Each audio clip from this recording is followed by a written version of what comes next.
왜 한국 며느리는 힘들다고 하는지 이제 알겠어요. 추석 전날 밤 저는 이렇게 문자를 보내고 사라졌습니다. 시댁에서 준비하던 명절 음식을 두고 한복을 갈아입지도 못한 채 그냥 나와버렸어요. 송편도 제대로 빚지 못하고 예절도 익히지 못한 프랑스 여자에 도망친 사연입니다. 저는 스페인 산티아고 순례길에서 한국 남자를 만났습니다. 그는 제 물집난 발에 약을 발라주었고 매일 밤 프랑스어로 번역된 한국시를 읽어주었죠. 그렇게 시작된 사랑은 저를 한국으로 이끌었고 모든 것이 완벽했습니다. 그가 우리 부모님을 만날래요? 라고 물을 때까지는요. 처음 시댁을 방문했을 때는 괜찮았습니다. 하지만 추석이 다가오면서 분위기가 달라졌어요. 며느리는 이렇게 해야 해. 프랑스에서는 이런 예절도 없나 봐요? 웃으며 하는 말들이지만 그 속에는 날카로운 기대가 숨어 있었습니다. 결국 저는 도망쳤고 그날 밤 서울의 작은 게스트하우스에서 울었습니다. 하지만 다음 날 그가 찾아왔을 때 건넨 한마디가 모든 것을 바꿨어요. 여기선 괜찮아. 내 방식대로 해도 돼. 그 말이 제 인생의 전환점이 되었습니다. 오늘은 문화적 충돌에서 시작해 진정한 이해와 사랑으로 나아간 저의 여정을 나누고 싶습니다. 도망간 프랑스 며느리가 어떻게 한국을 더 사랑하게 되었는지 함께 알아보실래요? 영상이 마음에 드셨다면 구독, 좋아요, 알림 설정도 부탁드릴게요. 여러분의 경험도 댓글로 나눠주세요. 파리에서 자란 저는 항상 뭔가 더 깊은 것을 찾고 있었습니다. 제 이름은 소피 디부아, 25살의 프랑스 여성입니다. 리옹 대학에서 미술사를 전공했지만 졸업 후에도 마음속 빈 공간은 채워지지 않았습니다. 그래서 저는 무모하게도 산티아고 순례길을 홀로 걷기로 결심했습니다. 길이 답을 알려줄 거야. 출발하기 전 친구들이 말했습니다. 그 말을 믿으며 저는 배낭 하나만 메고 순례길에 올랐습니다. 스페인의 뜨거운 태양 아래 발바닥이 불에 데일 듯 뜨거웠습니다. 열흘째 되는 날 제 발에는 물집이 가득했고 여행용 약은 이미 다 써버렸습니다. 작은 분수대 옆에 앉아 신발을 벗고 발을 만지며 울고 있을 때였습니다. 도움이 필요하신가요? 고개를 들어보니 동양인 남성이 물병과 작은 구급상자를 들고 서 있었습니다. 그는 한국에서 왔다고 했습니다. 이름은 지훈이었습니다. 그는 말없이 제 발을 살피더니 물티슈로 닦아주고 물집 밴드를 붙여주었습니다. 산티아고까지 아직 멀었어요. 천천히 가야 해요. 그의 영어는 유창하지는 않았지만 그 목소리에서 느껴지는 따스함은 어떤 완벽한 언어보다 더 크게 다가왔습니다. 그날 우리는 함께 걸었고 다음 날도 그 다음 날도 어느새 우리는 여행 동반자가 되었습니다. 지우는 말이 많지 않았습니다. 하지만 그는 항상 제 걸음에 맞춰 걸었고 저를 기다려주었습니다. 산티아고 순례길은 많은 순례자들이 오지만 저는 점점 그만 보이기 시작했습니다. 어느 날 저녁 별이 가득한 하늘 아래 작은 마을의 숙소 테라스에서 지우는 조용히 책을 꺼냈습니다. 이건 프랑스어로 번역된 한국 시집이에요. 함께 읽어볼래요? 그날 밤 우리는 서로의 모국어로 시를 읽었습니다. 제가 프랑스어로, 그는 한국어로. 비록 서로의 언어를 완전히 이해하지는 못했지만 시의 리듬과 감정은 우리를 연결해 주었습니다. 순례길이 끝나갈 무렵 우리의 관계는 이미 깊어져 있었습니다. 산티아고 대성당에 도착했을 때 그는 조심스럽게 제 손을 잡았습니다. 그 순간 저는 알았습니다. 제가 찾던 답은 바로 이 사람이었습니다. 순례가 끝난 후 우리는 헤어지지 않았습니다. 리옹으로 돌아와 저는 그를 제 세계로 초대했고 그는 저를 자신의 나라로 초대했습니다. 이메일과 영상통화로 서로의 일상을 공유하며 우리의 사랑은 거리를 초월해 자라났습니다. 한국에 와볼래요? 화면 너머로 그의 질문이 들렸을 때 망설임 없이 대답했습니다. 네, 가고 싶어요. 인천공항에 도착했을 때 제 심장은 터질 듯이 뛰었습니다. 낯선 문자들과 소리들, 그리고 다른 공기. 모든 것이 새롭고 신기했습니다. 지우는 공항 출구에서 꽃다발을 들고 기다리고 있었습니다. 웰컴 투 코리아, 소피.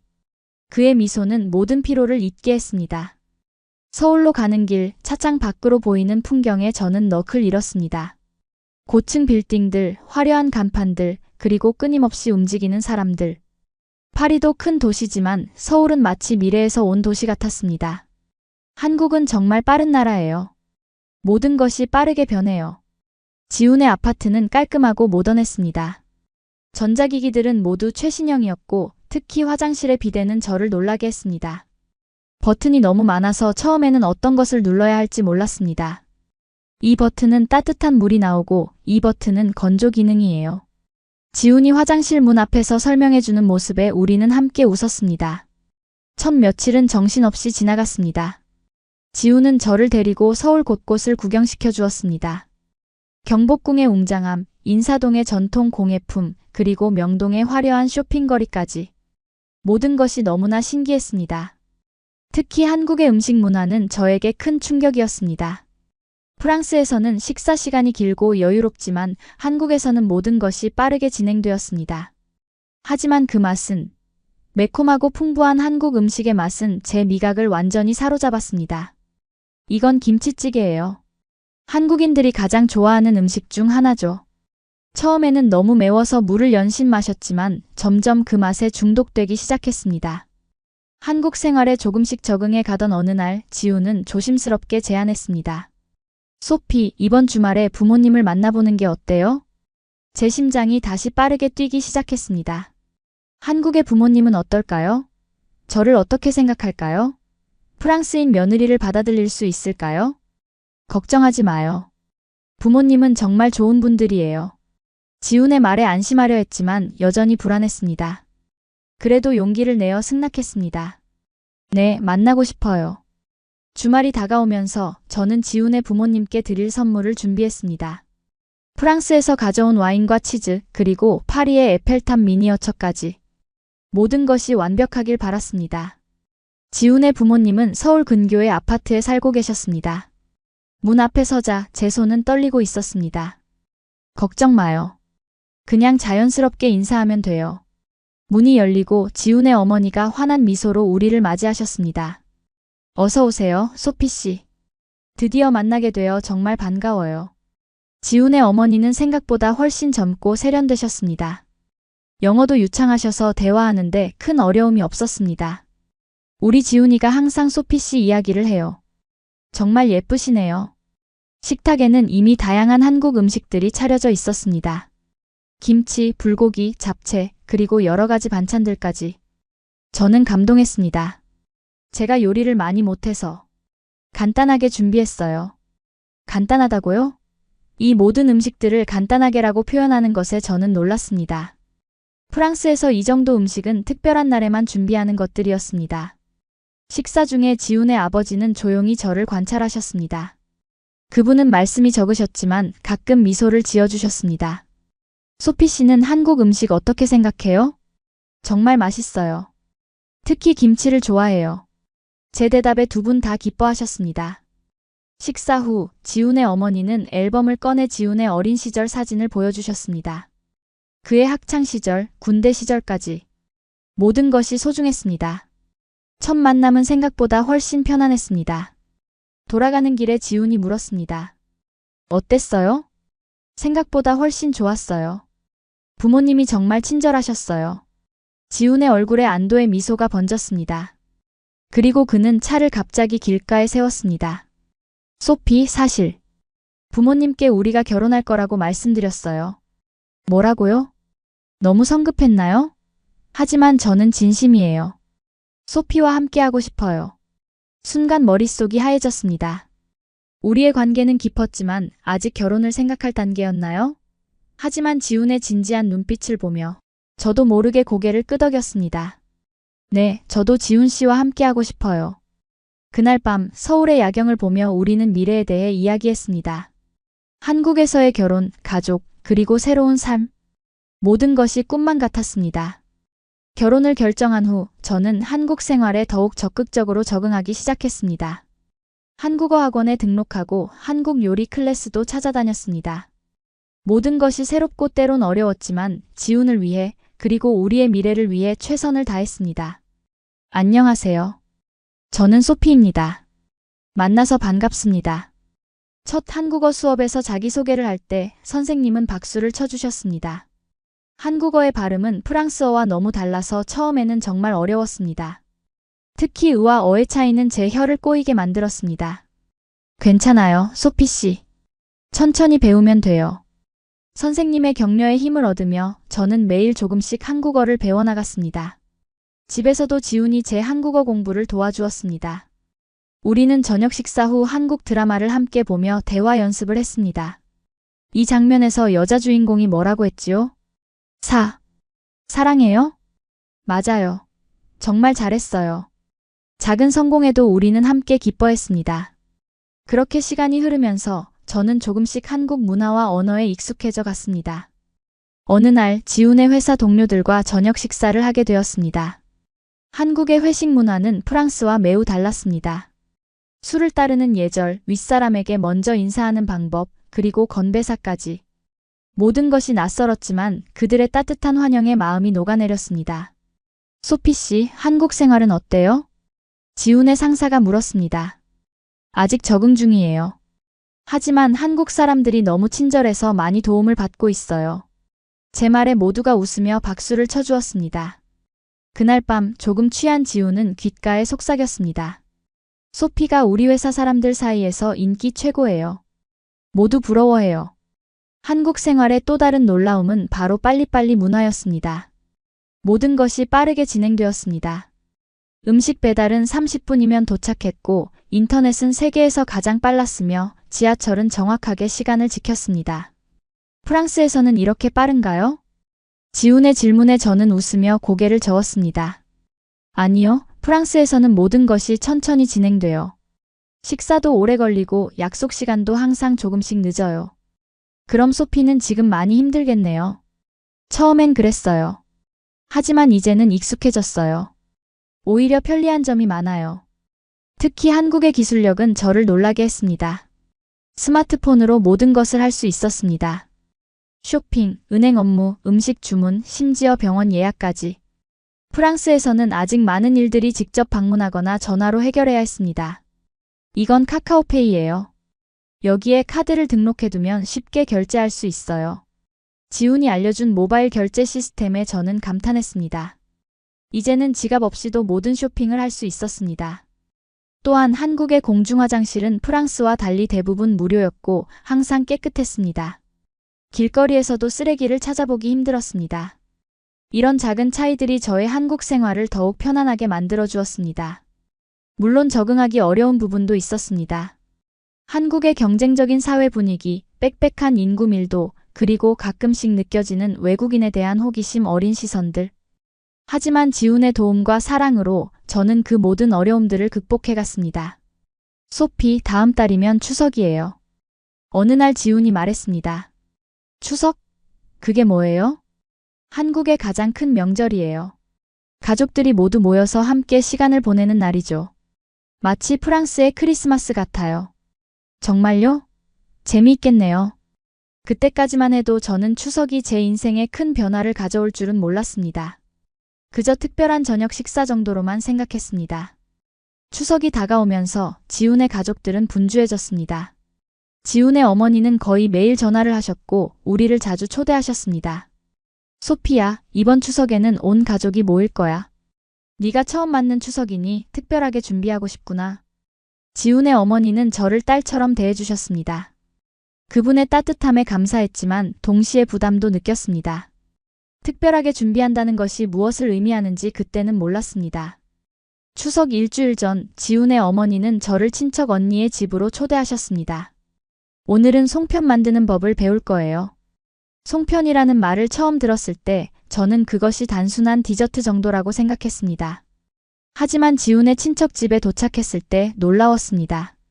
거실에는 이미 여러 여성들이 앉아 있었고 테이블 위에는 쌀가루 반죽과 다양한 재료들이 준비되어 있었습니다. 안녕하세요, 소피 씨. 저는 지훈이 이모예요. 안녕하세요, 저는 고모예요. 저는 사촌 언니고요. 너무 많은 사람들이 한 번에 저를 보고 있어서 긴장됐습니다. 모두 친절했지만 그들의 눈빛 속에는 프랑스에서 온 지훈이의 여자친구에 대한 호기심과 평가가 담겨 있었습니다. 송편 빚기는 생각보다 훨씬 어려웠습니다. 손으로 반죽을 동그랗게 만들고 가운데 소를 넣은 다음 예쁘게 접어야 했습니다.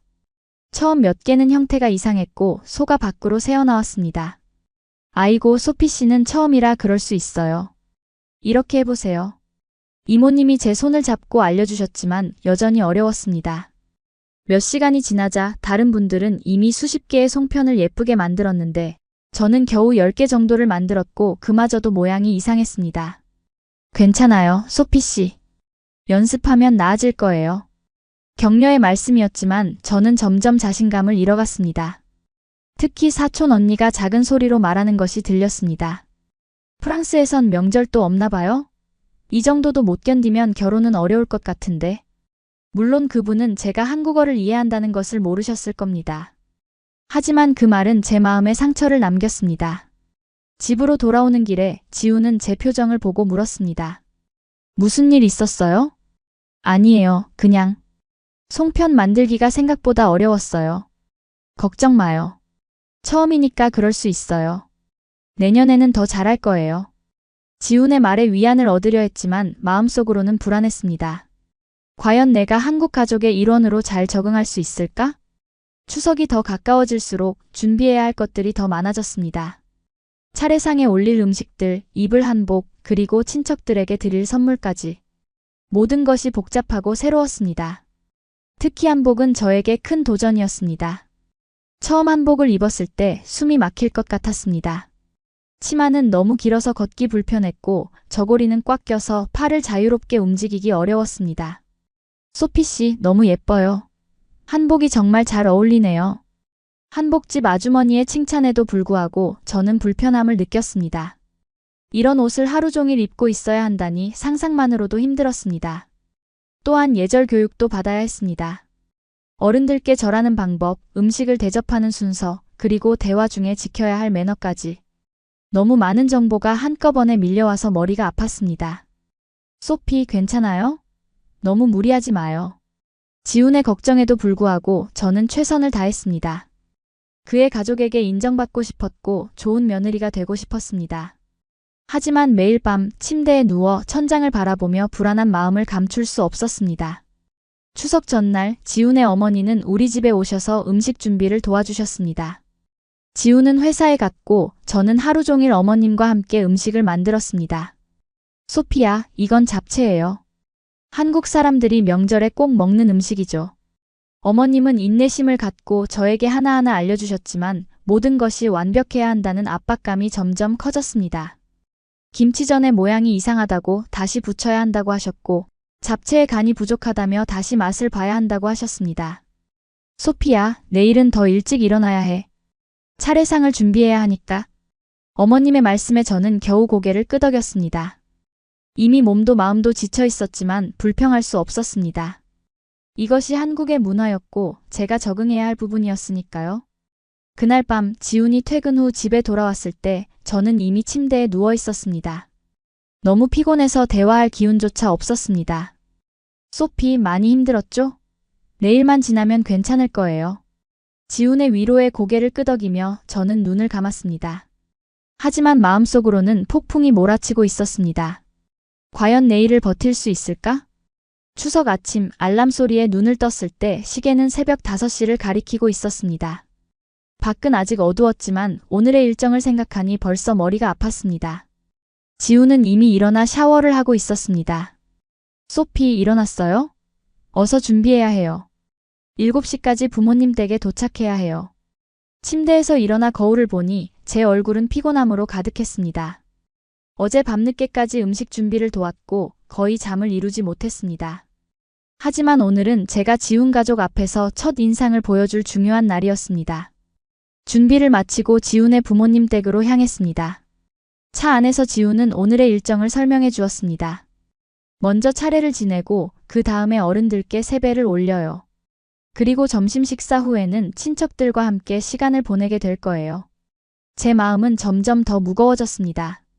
이 모든 의식들, 예절들, 그리고 낯선 친척들. 프랑스에서는 가족 모임이 이렇게 형식적이지 않았습니다. 크리스마스나 새해에도 우리는 그저 함께 먹고 마시며 즐거운 시간을 보낼 뿐이었습니다. 지훈의 부모님 댁에 도착했을 때 집안은 이미 분주했습니다. 부엌에서는 음식 냄새가 가득했고 거실에서는 차례상이 차려지고 있었습니다. 소피야, 왔구나. 빨리 한복으로 갈아입어야 해.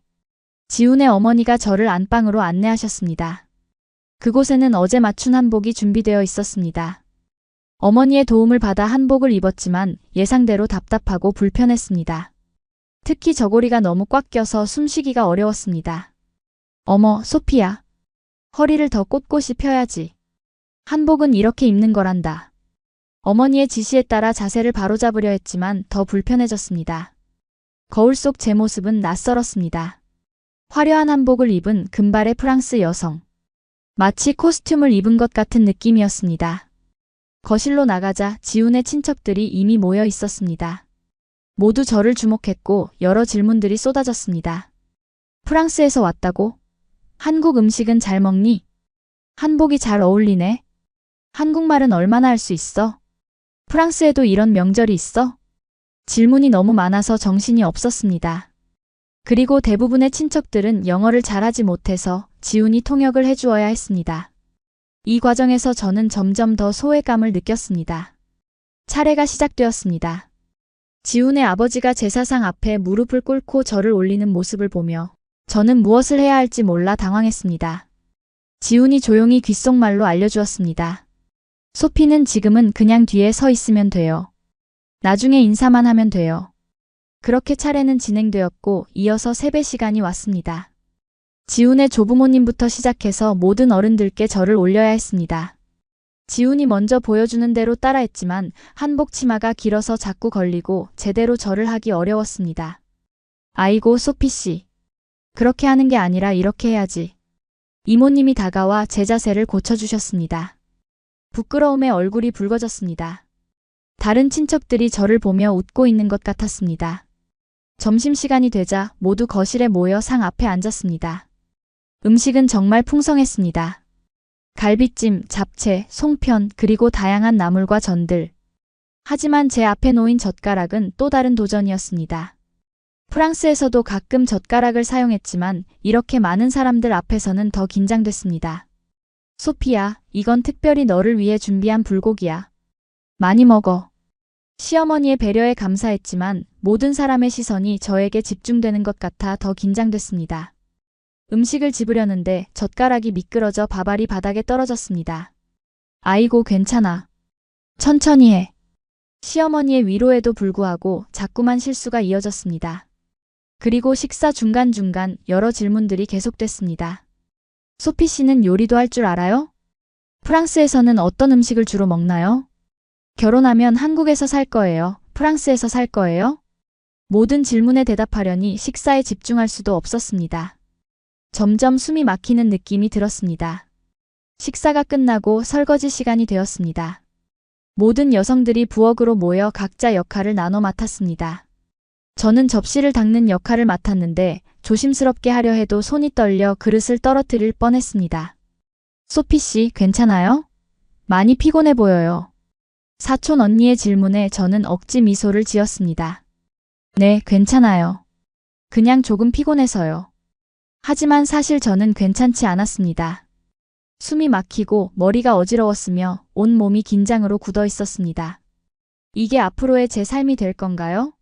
매년 이런 의식을 반복하며 항상 이방인으로 느껴지는 삶? 화장실에 가서 잠시 숨을 고르려 했지만 그곳에서도 휴식을 찾을 수 없었습니다. 화장실 문 밖에서 친척들의 대화가 들려왔습니다. 지훈이가 프랑스 여자랑 결혼한다니 걱정이네. 맞아요. 문화가 너무 달라서 적응하기 힘들 것 같아요. 송편도 제대로 못 빚고 예절도 잘 모르는데. 그 말들이 제 가슴을 찔렀습니다. 더 이상 참을 수 없었습니다. 화장실에서 나와 조용히 가방을 챙겨 현관으로 향했습니다. 아무도 눈치채지 못하게 저는 집을 빠져나왔습니다. 밖은 이미 어두워지고 있었습니다. 저는 무작정 걷기 시작했습니다. 어디로 가야 할지 몰랐지만 그저 그 집에서 벗어나고 싶었습니다. 한복을 입은 채로 거리를 걷는 것은 어색했지만 그 순간 다른 선택지가 없었습니다. 잠시 후 택시를 발견하고 손을 들었습니다. 다행히 택시기사님은 영어를 조금 할 줄 아셨고 저는 서울역 근처의 게스트하우스로 가자고 말했습니다. 지훈과 처음 서울에 왔을 때 묵었던 곳이었습니다. 게스트하우스에 도착해서 저는 간신히 방을 구했습니다. 방에 들어서자마자 한복을 벗고 침대에 누웠습니다. 그제서야 눈물이 터져 나왔습니다. 프랑스에 대한 그리움, 문화적 충격, 그리고 지훈에 대한 미안함까지. 모든 감정이 한꺼번에 밀려왔습니다. 휴대폰은 계속해서 울렸습니다. 지훈의 이름이 화면에 떠 있었지만 받을 용기가 나지 않았습니다. 어떤 말을 해야 할지, 어떻게 이 상황을 설명해야 할지 몰랐습니다. 결국 문자 한 통만 보냈습니다. 미안해요. 조금 시간이 필요해요. 그리고 휴대폰을 끄고 저는 깊은 잠에 빠져들었습니다. 그날 밤 꿈에서 저는 프랑스의 제 가족과 함께 크리스마스를 보내고 있었습니다.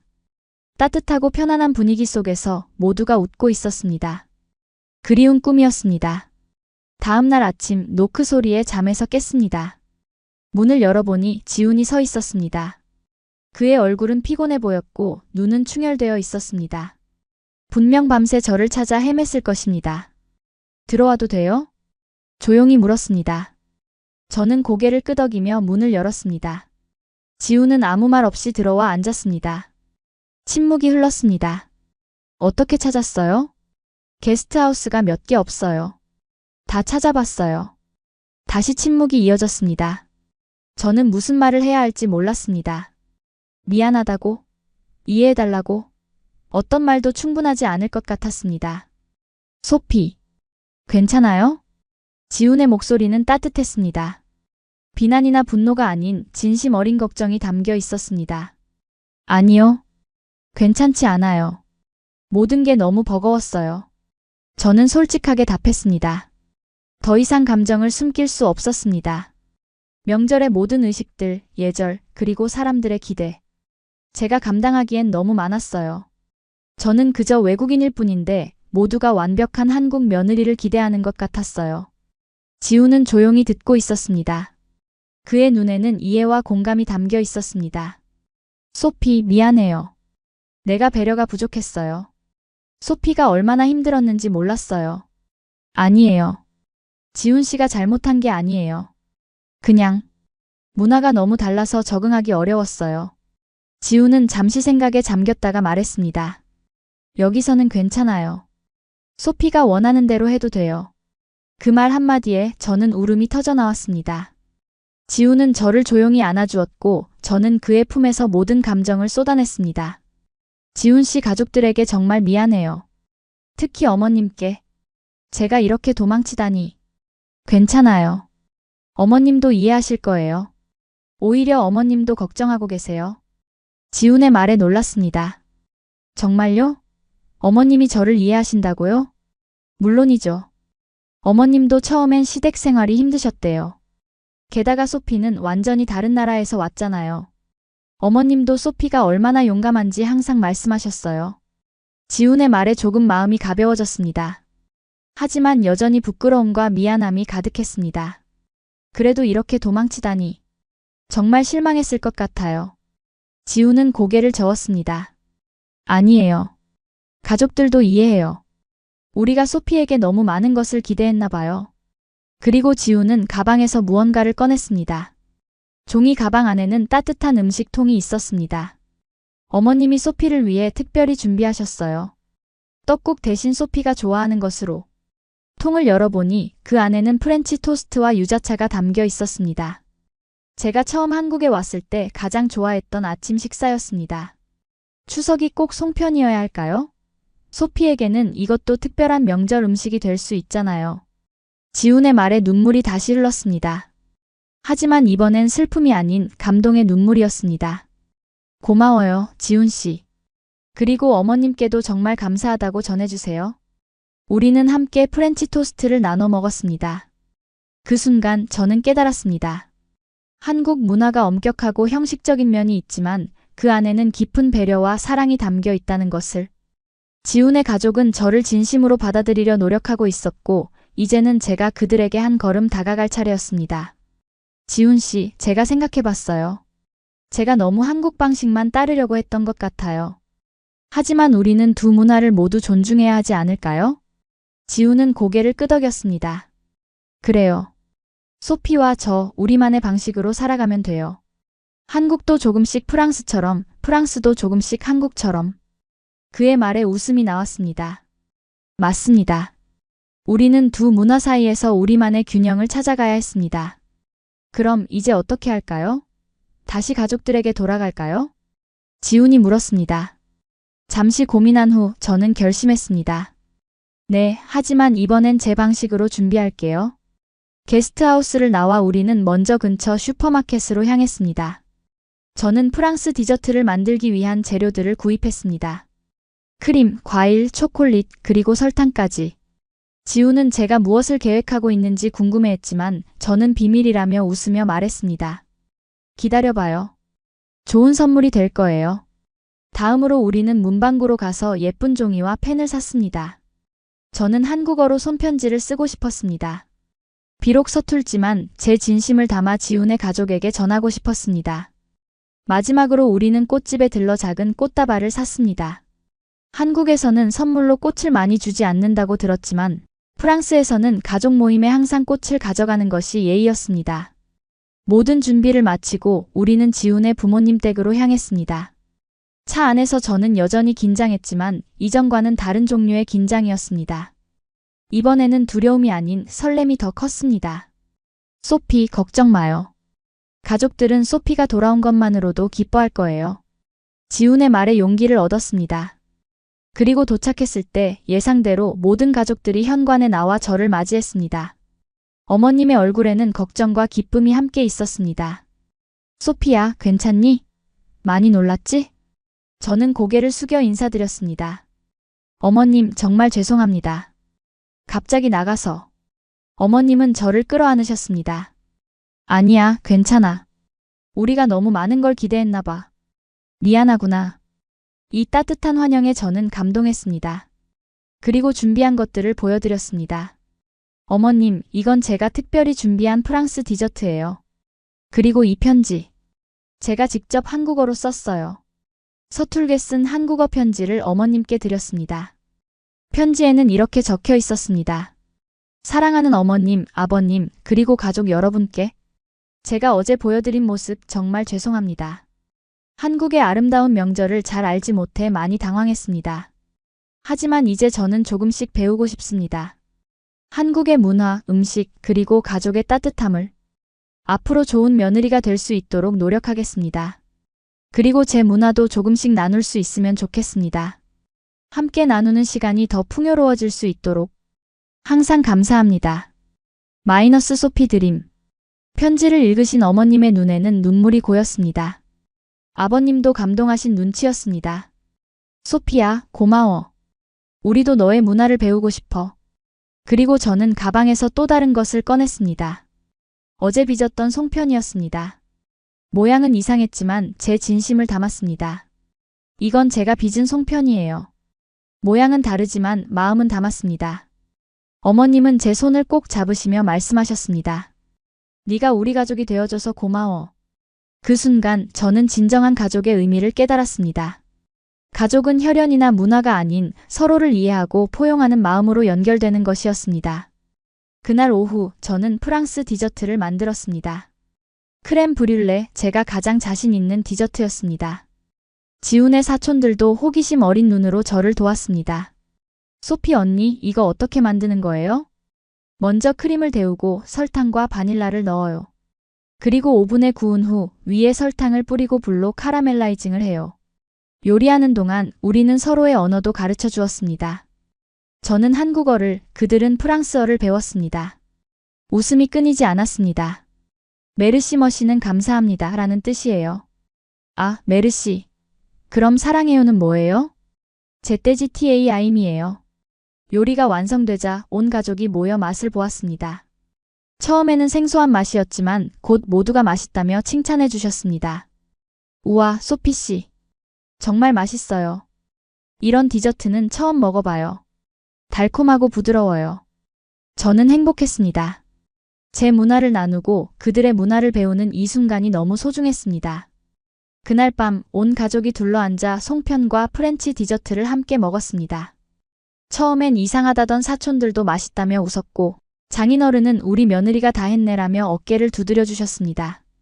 한국은 틀에 맞추는 곳이 아니라 다름을 포용하는 곳이라는 걸 처음 알게 되었습니다. 그리고 그 변화는 저로부터 시작되었음을 느꼈습니다. 추석이 끝나고 일상으로 돌아왔습니다. 하지만 이제 저의 한국 생활은 전과 달랐습니다. 더 이상 모든 것을 완벽하게 따라하려고 노력하지 않았습니다. 대신 저만의 방식으로 한국 문화를 받아들이고 제 문화도 함께 나누려고 했습니다. 한국어 학원에서는 더 적극적으로 참여했고, 한식 요리 클래스에서도 프랑스식 조리법을 공유하며 새로운 퓨전 요리를 만들어 보았습니다. 지훈의 가족들과도 더 가까워졌습니다. 특히 어머님과는 일주일에 한 번씩 만나 서로의 요리를 가르쳐주는 시간을 가졌습니다. 소피야, 오늘은 김치찌개를 만들어 볼까? 네, 어머님. 그리고 제가 라따뚜이 만드는 법도 알려드릴게요. 어머님은 열정적으로 배우셨고, 저 역시 한국 요리의 깊은 맛에 점점 매료되었습니다. 김치를 담그는 날에는 온 가족이 모여 함께했고, 저는 프랑스식 피클 만드는 법을 가르쳐 드렸습니다. 서로의 문화가 자연스럽게 섞이는 과정이었습니다. 지훈과의 관계도 더욱 깊어졌습니다. 추석 사건 이후 우리는 서로에 대해 더 많이 이해하게 되었습니다. 지훈은 제가 한국 문화에 적응하는 과정에서 느끼는 어려움을 더 민감하게 받아들였고, 저는 그의 문화적 배경과 가치관을 더 존중하게 되었습니다. 소피, 주말에 뭐 하고 싶어요? 남산타워에 가볼까요? 아직 한 번도 안 가봤어요. 좋아요. 서울의 전경을 볼 수 있는 가장 좋은 곳이에요. 우리는 서울의 다양한 장소를 함께 탐험했습니다. 남산타워에서 본 서울의 야경은 파리의 에펠탑에서 본 풍경만큼이나 아름다웠습니다. 경복궁의 역사적 아름다움, 홍대의 젊고 활기찬 분위기, 한강공원의 평화로움까지. 모든 곳에서 저는 한국의 새로운 면을 발견했습니다. 지훈 씨, 한국은 정말 다양한 모습이 있네요. 현대적인 면도 있고 전통적인 면도 있고. 네, 그게 한국의 매력이죠. 빠르게 변하지만 전통도 소중히 지키는 나라예요. 한국 생활에 적응해가면서 저는 직업도 찾게 되었습니다. 미술사를 전공했던 저는 외국인들을 위한 서울미술관 투어 가이드로 일하기 시작했습니다. 처음에는 서툰 한국어 때문에 어려움도 있었지만 오히려 그것이 장점이 되기도 했습니다. 다른 외국인 관광객들이 저와 더 친근감을 느꼈고, 한국 미술을 서양인의 시각으로 설명하는 제 방식이 호평을 받았습니다. 소피 가이드님, 한국 전통 미술에 대한 설명이 정말 이해하기 쉬웠어요. 감사합니다. 저도 처음에는 이해하기 어려웠지만 시간이 지나면서 그 아름다움에 빠져들게 되었어요. 이를 통해 저는 더 많은 한국인들과 외국인들을 만나게 되었고, 그들의 다양한 시각과 경험을 배우게 되었습니다. 특히 한국에 정착한 다른 외국인들의 이야기는 저에게 큰 위로와 용기를 주었습니다. 저도 처음에는 적응하기 힘들었어요. 언어 장벽, 문화적 차이. 하지만 시간이 지나면서 이곳이 제 두 번째 고향이 되었어요. 한 미국인 여성의 말에 깊이 공감했습니다. 그렇습니다. 한국은 이제 저의 두 번째 고향이 되어가고 있었습니다. 어느 주말 지훈이 특별한 제안을 했습니다. 소피, 우리 결혼식 날짜를 정해볼까요? 추석 사건 이후 우리는 결혼 이야기를 잠시 미뤄두었습니다. 서로에게 더 많은 시간을 주고 싶었고, 제가 한국 생활에 완전히 적응할 때까지 기다리고 싶었습니다. 정말요? 지훈 씨, 저는 준비됐어요. 저의 답변에 지훈은 기쁜 미소를 지었습니다.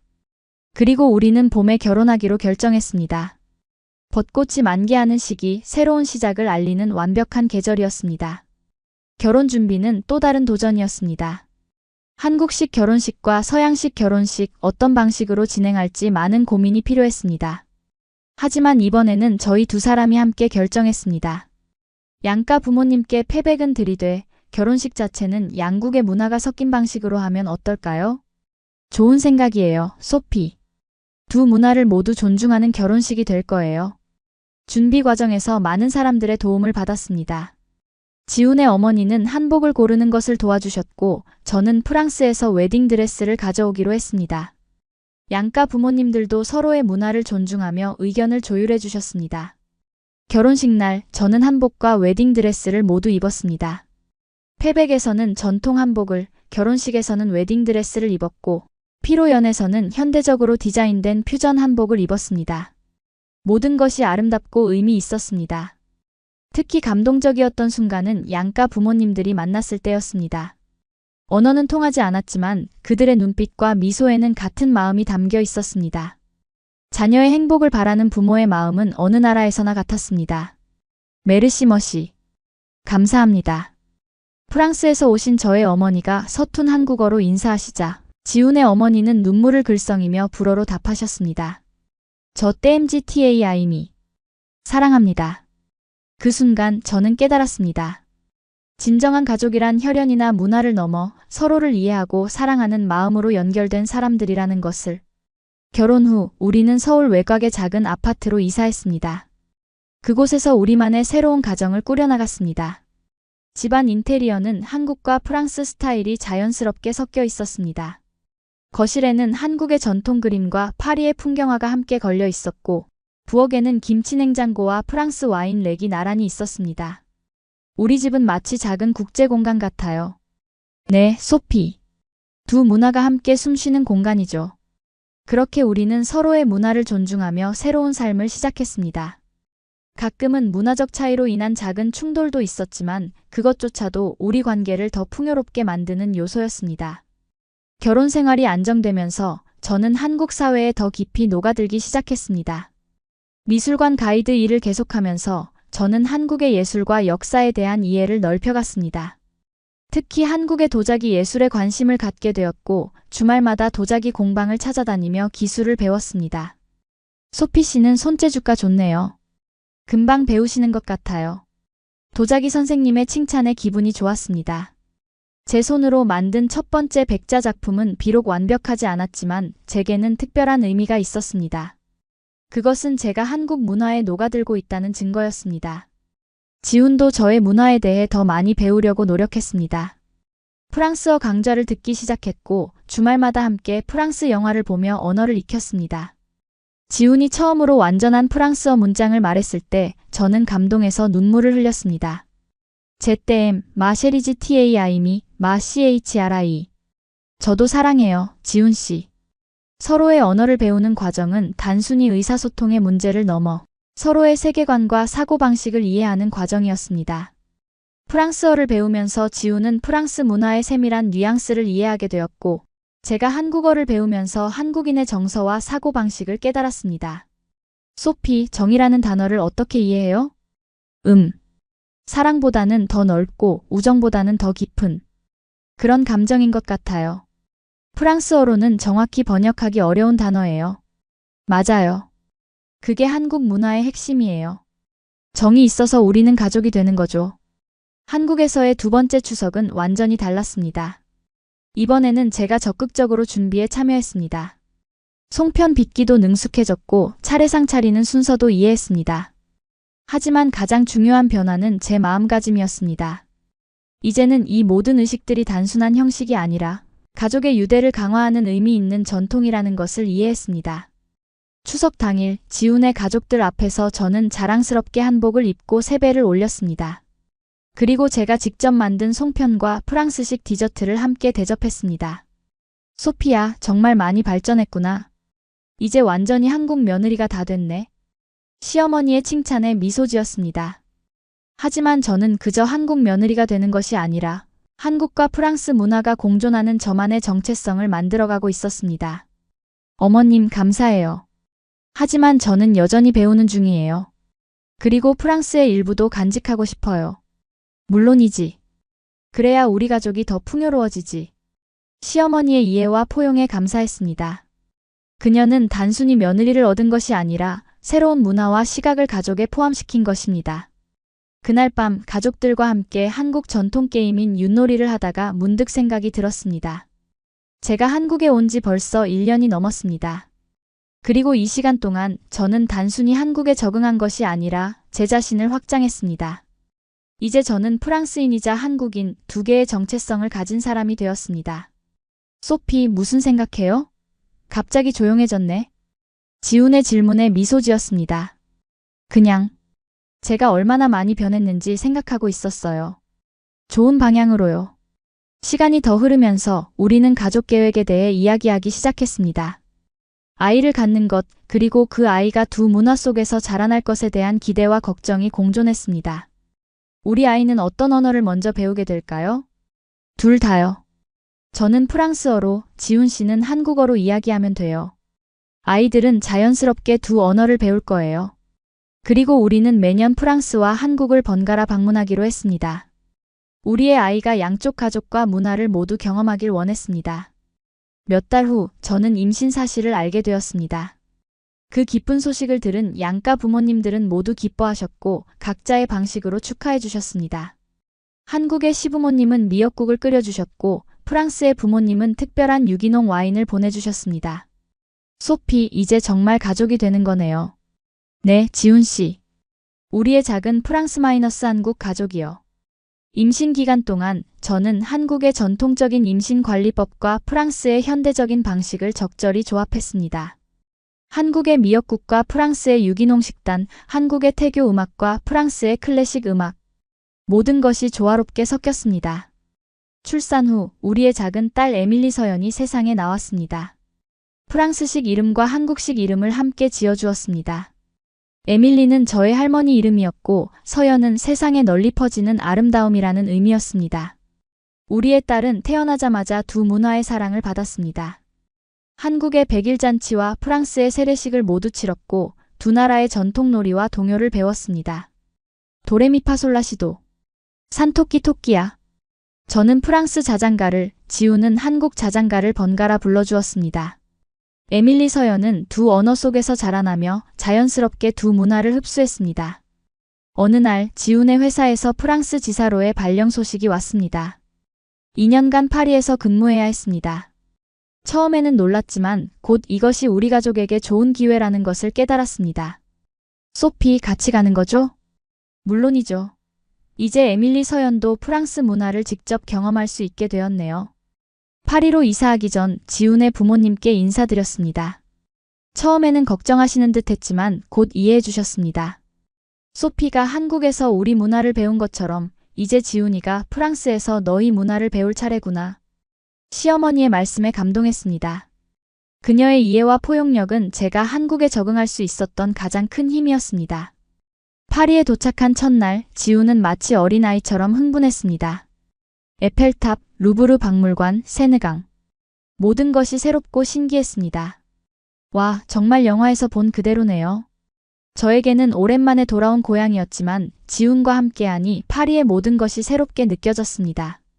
그의 눈을 통해 다시 보는 파리는 더욱 아름다웠습니다. 저의 부모님은 우리를 따뜻하게 맞이해 주셨습니다. 특히 에밀리 서연에게 첫 손녀의 모든 사랑을 쏟아부으셨습니다. 아, 마 뿌티트 쉐리야, 마 퍼티트 CHRI. 할머니가 많이 기다렸단다. 프랑스에서의 생활은 지훈에게 새로운 도전이었습니다. 이제는 그가 언어와 문화적 장벽을 경험하는 차례였습니다. 처음에는 프랑스어로 의사소통하는 것이 어려웠고 프랑스의 느린 생활 리듬에 적응하는 것도 쉽지 않았습니다. 소피, 왜 모든 가게가 일요일에 문을 닫아요? 그리고 점심시간이 2시간이나 되다니. 그게 프랑스식 삶이에요. 일을 위해 사는 것이 아니라 삶을 즐기기 위해 일하는 거죠. 지훈은 천천히 프랑스 문화에 적응해 갔습니다. 와인 시음회에 참석하고 치즈의 다양한 종류를 배우고 프랑스 사람들의 여유로운 대화 방식을 익혔습니다. 특히 식사 시간이 길고 대화가 중요시되는 프랑스 문화는 처음에는 어색했지만 점점 그 매력에 빠져들었습니다. 한국에서는 빨리 먹고 일하러 가는데 여기서는 먹는 것 자체가 즐거움이네요. 맞아요. 그게 프랑스 문화의 핵심이에요. 음식과 대화를 통해 삶을 즐기는 거죠. 에밀리 서연은 프랑스에서 더 빠르게 성장했습니다. 이제 2살이 된 그녀는 프랑스어와 한국어를 자유롭게 섞어 사용했습니다. 마망의 메이엔 빵 주세요. 아빠, 주봉지 VUX 반 과자. 두 언어를 혼합해서 사용하는 그녀의 모습에 우리는 웃음을 참을 수 없었습니다. 하지만 그것은 우리 가족의 정체성을 완벽하게 보여주는 모습이었습니다. 프랑스에 머무는 동안 우리는 지훈의 부모님을 초대하여 프랑스 문화를 직접 경험하실 수 있도록 했습니다. 처음으로 프랑스를 방문하신 시부모님은 모든 것에 호기심을 보이셨습니다. 소피야, 이 치즈는 정말 독특한 맛이구나. 네, 이건 로크포르 치즈예요. 프랑스에서 가장 오래된 치즈 중 하나랍니다. 시부모님은 저희와 함께 프랑스의 여러 지역을 여행하셨고 와인 농장도 방문하셨습니다. 특히 리옹의 제 고향 마을에서는 제 어린 시절 이야기를 들으시며 더 깊이 저를 이해하게 되셨습니다. 소피가 이런 곳에서 자랐구나. 이제 내가 왜 그렇게 예술을 사랑하는지 알 것 같아. 시어머니의 말씀에 감동했습니다. 서로의 뿌리를 이해하는 것은 더 깊은 유대감을 형성하는 데 중요했습니다. 프랑스에서의 2년이 지나갔고 다시 한국으로 돌아갈 시간이 되었습니다. 파리를 떠나기 전날 밤 세느강변에서 지훈과 함께 걸으며 지난 시간을 돌아보았습니다. 지훈 씨, 프랑스 생활은 어땠어요? 처음에는 힘들었지만 이제는 제 두 번째 고향 같아요. 한국으로 돌아가면 그리울 것 같아요. 저도 한국이 그리워요. 이제 우리에게는 두 개의 고향이 있네요. 서울로 돌아온 후 우리는 더욱 풍요로운 삶을 살게 되었습니다. 한국과 프랑스 문화의 장점을 모두 취하며 우리만의 독특한 가족 문화를 만들어갔습니다. 주말에는 한국 전통시장을 방문하고 저녁에는 프랑스식 홈파티를 열었습니다. 김치와 와인, 불고기와 치즈가 한 식탁에 오르는 것은 이제 자연스러운 일이 되었습니다. 에밀리 서연이 유치원에 다니기 시작하면서 그녀는 다른 아이들에게 프랑스 문화를 소개하는 작은 문화대사가 되었습니다. 선생님들은 그녀의 이중 언어 능력과 문화적 다양성에 감탄했고 다른 부모님들도 관심을 보였습니다. 소피 씨, 어떻게 아이에게 두 언어를 가르치셨어요? 자연스럽게요. 저는 프랑스어로, 남편은 한국어로 이야기했어요. 아이들은 놀라울 정도로 빠르게 배워요. 저는 점점 더 많은 한국 부모님들에게 다문화 교육에 대한 조언을 해주게 되었고, 결국 다문화 가정을 위한 교육 워크숍을 개설하게 되었습니다. 그곳에서 저는 제 경험을 나누고 다른 국제 커플들이 문화적 차이를 극복하는 데 도움을 주었습니다. 문화 충돌은 피할 수 없어요. 하지만 그것을 두려워하지 마세요. 오히려 그것을 통해 더 풍요로운 삶을 만들어갈 수 있어요. 워크숍에 참여한 많은 사람들이 제 이야기에 용기를 얻었고, 저 역시 그들의 경험을 통해 많은 것을 배웠습니다. 서로 다른 문화 사이에서 살아가는 것은 도전이자 축복이었습니다. 해마다 추석이 돌아올 때마다 저희 가족은 특별한 전통을 만들어갔습니다. 전통적인 한국 추석 음식과 함께 프랑스 가족 디저트도 준비했습니다. 차례를 지낸 후에는 프랑스식 건배로 조상님께 감사를 표했고 한복을 입은 채로 프랑스 민속 춤을 추기도 했습니다. 소피 언니, 우리도 내년에 추석에 프랑스 음식 좀 가르쳐줘요. 지훈의 사촌들까지. 이제는 저의 문화에 관심을 가지게 되었고 가족 모임은 더욱 다채로워졌습니다. 제가 처음 한국에 왔을 때 느꼈던 두려움과 불안은 이제 흔적도 찾아볼 수 없었습니다. 어느 날 시어머니가 저에게 특별한 선물을 주셨습니다. 오래된 가족 반지였습니다. 소피야, 이건 내 어머니에게서 받은 반지야. 대대로 며느리에게 물려주는 거란다. 네가 우리 가족의 일원이 된 지 벌써 몇 해가 지났구나. 반지를 받으며 저는 진정한 가족의 의미를 다시 한번 깨달았습니다. 혈연이나 국적이 아닌 서로에 대한 이해와 사랑이 가족을 만드는 것이었습니다. 시간이 흐르면서 에밀리 서연은 초등학교에 입학했고 우리는 두 번째 아이를 기다리게 되었습니다. 이번에는 아들이었고 이름은 토마스 미노로 지었습니다. 우리의 작은 국제가족은 더욱 커지고 있었습니다. 지금 저는 프랑스 친구들에게 한국은 사람 냄새 나는 나라야 라고 말합니다. 처음에 두려웠던 그 나라의 명절은 이제 제가 가장 기다리는 시간이 되었습니다. 왜냐면 그 속엔 사람을 먼저 생각하는 정이 있으니까요. 추석날 도망쳤던 제가 지금은 한복을 자랑스럽게 입고 송편 만드는 법을 가르치는 사람이 되었습니다. 그리고 그 변화는 저 혼자만의 노력이 아닌 저를 포용해준 한국 가족들과 제 문화를 존중해준 지훈 덕분이었습니다. 이제 저희 가족은 해마다 추석이면 프랑스에서도 작은 한가위 상을 차립니다. 프랑스 부모님도 한복을 입고 제가 만든 송편을 먹으며 한국 이야기를 듣고 웃습니다. 그리고 프랑스 명절에는 한국의 가족들이 와서 함께 시간을 보내기도 합니다. 제가 한국에서 배운 것은 단순한 문화가 아니라 사람을 진심으로 받아들이는 법이었습니다. 그 덕분에 제 삶과 가족도 바뀌었습니다. 문화의 다름은 도망쳐야 할 이유가 아니라 서로를 더 깊이 이해할 수 있는 기회였습니다. 한국과 프랑스 두 나라 사이에서 저는 더 넓은 세계를 보게 되었고 더 깊은 사랑을 알게 되었습니다. 이제 저에게는 두 개의 고향이 있습니다. 그리고 그 두 곳 모두에서 저는 완전히 집에 있는 느낌을 받습니다. 엄마, 우리는 한국 사람이에요? 아니면 프랑스 사람이에요? 어느 날 에밀리 서연이 물었습니다. 저는 미소를 지으며 대답했습니다. 우리는 둘 다야. 그리고 그건 정말 특별한 선물이란다. 두 개의 마음, 두 개의 언어, 두 개의 세계를 가진 사람이니까. 아이의 눈이 반짝였습니다. 그녀는 이미 자신의 특별함을 자랑스러워하고 있었습니다.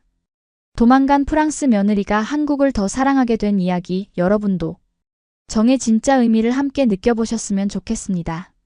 문화는 다르지만 사람의 마음은 결국 하나로 통한다는 것을, 그리고 그 통함의 중심에는 서로에 대한 이해와 존중이 있다는 것을. 당신은 다름을 어떻게 받아들이고 계신가요?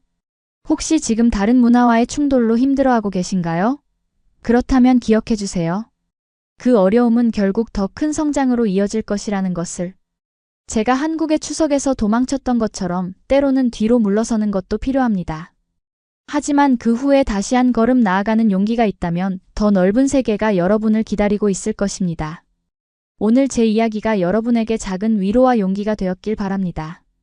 그리고 여러분의 삶에도 다양한 문화의 아름다움이 가득하길 바랍니다. 구독, 좋아요, 그리고 여러분의 이야기도 댓글로 나눠주세요. 여러분의 경험은 또 다른 누군가에게 큰 힘이 될 수 있으니까요.